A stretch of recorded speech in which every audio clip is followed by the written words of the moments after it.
Hello, so this is our lesson for today. We're going to learn the sound g, girl, glue, gold, gorilla, goat, giraffe, glass, frog, grass.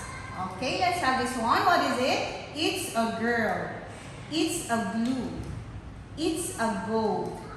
It's a gorilla. It's a goat.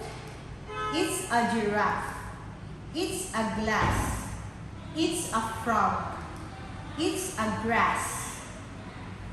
Get, gap, gas, peg, rag, pig, rig, keg, and dig.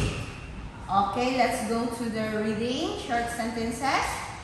2 pigs sip sap. 2 pigs sip sap.